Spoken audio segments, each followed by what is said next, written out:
Hello friends, good evening. Welcome to my channel Ankush Agrawal share market. बात start करेंगे Nifty FMCG index से। तो Nifty FMCG index 2% से भी ज़्यादा गिरावट के साथ बंद हुआ। 2.22% गिरकर बंद हुआ।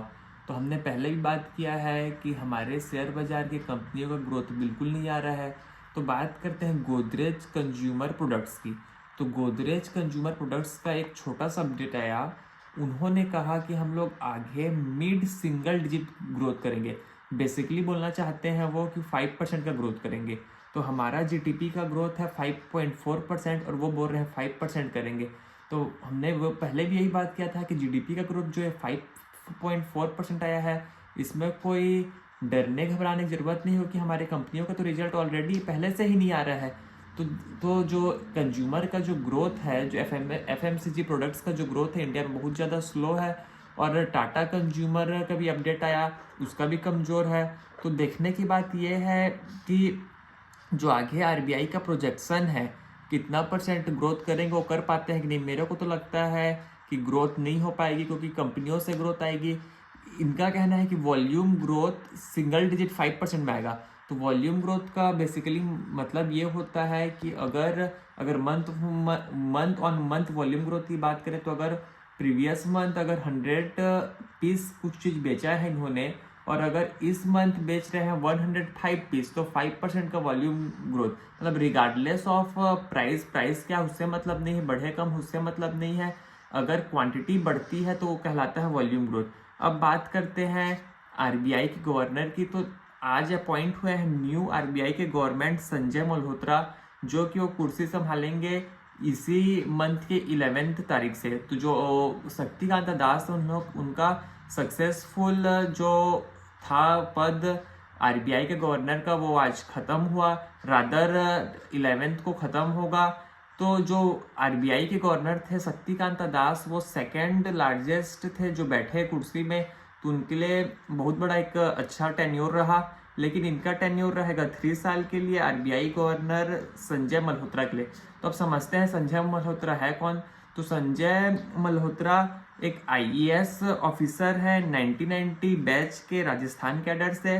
और वो पढ़ाई किए हैं, इंजीनियरिंग ग्रेजुएट किए हैं कंप्यूटर साइंस में फ्रॉम आईआईटी कानपुर, और मास्टर्स डिग्री है उनका public policy from Princeton university US. तो बहुत ज़्यादा इंटेलिजेंट पर्सन है, बहुत ज़्यादा दिमाग वाले आदमी है, बहुत ज़्यादा पढ़े लिखे आदमी है।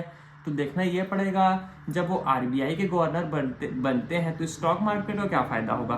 तो मेरे को लगता है इतने पढ़े लिखे आदमी अगर कुर्सी पे बैठेंगे तो बहुत एग्रेसिव वर्क करेंगे।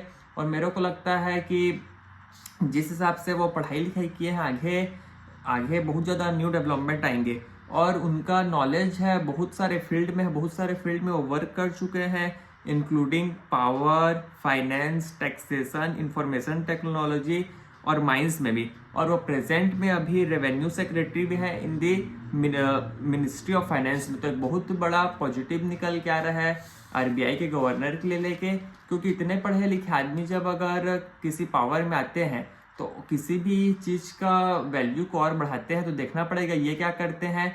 लेकिन फॉर द मोमेंट के लिए एक ये अच्छी खबर मेरे को पर्सनली लगती है। बात करनी पड़ेगी मैप माई इंडिया की। तो मैप माई इंडिया की हम लोग कंटिन्यूसली 2 दिन बीच में बात किया है कि जो उनके प्रमोटर है रोहन वर्मा, उन्होंने अच्छा काम नहीं किया, एथिक्स वाला काम नहीं किया। तो लगता है सबकी बात को सुन के अब वो जो डिसीजन लिए थे उसको पेंडिंग कर दिया, उनको रिवर्स कर दिया है। उनका कहना है कि जो न्यू कंपनी बनाने वाले हैं उसको अब वो कैंसिल कर दिया, वो नहीं बनाएंगे। और जो B2C जो करेंगे बोर्ड थे नई कंपनी में, अब वो ये पुरानी कंपनी मैप माई इंडिया में ही करेंगे। तो देखना ये पड़ेगा कि अब एक बार तो वो बीच में झटका दे चुके हैं इन्वेस्टर को, अपने इस रिटेल इन्वेस्टर को। तो भरोसा फिर रिटेल इन्वेस्टर का मैप माई इंडिया में आ पाता है कि नहीं। लेकिन फॉर दी मोमेंट के लिए मैप माई इंडिया का शेयर 15% से भी ज़्यादा बढ़कर क्लोज हुआ इन दी बैक ऑफ दिस न्यूज। लेकिन देखना ये पड़ेगा कि जो न्यूज बोले हैं अभी शॉर्ट टर्म के लिए है कि बाद में भी नहीं करेंगे। ये जो बोले थे कि नया कंपनी बनाएंगे, लेकिन फॉर द मोमेंट के लिए तो बोल रहे हैं कि वो नया कंपनी नहीं बनाएंगे। और जो न्यू डेवलपमेंट भी करेंगे वो मैप में इंडिया की ही ओरिजिनल कंपनी में करेंगे जो लिस्टेड कंपनी है। बात करते हैं निफ्टी 50 की। तो निफ्टी 50 0.23% गिरावट के साथ बंद हुआ, सेंसेक्स 0.24% गिरावट के साथ बंद हुआ। वहीं मिड कैप 50 इंडेक्स और small cap 50 index again positive में बंद हुआ, 0.53% मिड कैप 50 इंडेक्स और स्मॉल कैप 50 इंडेक्स 0.10% चढ़कर बंद हुआ। लेकिन जिस हिसाब से परसेंटेज टर्म में हम लोग देख रहे हैं निफ्टी 50 को गिरावट, उससे कहीं ज़्यादा गिरावट पर्सनली स्टॉक में देखने को मिली। तो 0.23% तो निफ्टी 50 गिरा, लेकिन ब्रॉडली मार्केट बहुत कमजोर था, कई सारे स्टॉक्स के बहुत ज़्यादा गिरावट देखने को मिली। एडवांस डिक्लाइन रेशियो में 19 शेयर एनएससी में पॉजिटिव में बंद हुए, वहीं डिक्लाइन में 30 शेयर एनएससी में नेगेटिव बंद हुए। टॉप गेनर्स में विप्रो रहा 2.67%, L&T 2.28%, SBI life 1.33%, Tata steel 0.95% और बीपीसीएल 0.9% चढ़कर बंद हुए। वहीं निफ्टी के टॉप लूजर्स में टाटा कंज्यूमर 4.1%, जो कि एफएमसीजी कंपनी जिसका हमने बात भी किया है, एफएमसी सेक्टर कमजोर रहा। Hindustan Unilever another FMCG company 3.29%, Tata Motors 2.09%, Nestle again FMCG 1.71% और एशियन पेंट 1.51% गिरकर बंद हुए। तो ये सब आज के मार्केट के न्यूज़ रहे, ये रिव्यू रहा, राउंड अप रहा, यहीं तक रखते हैं। आपसे कल फिर मुलाकात होगी, तब तक के लिए थैंक यू।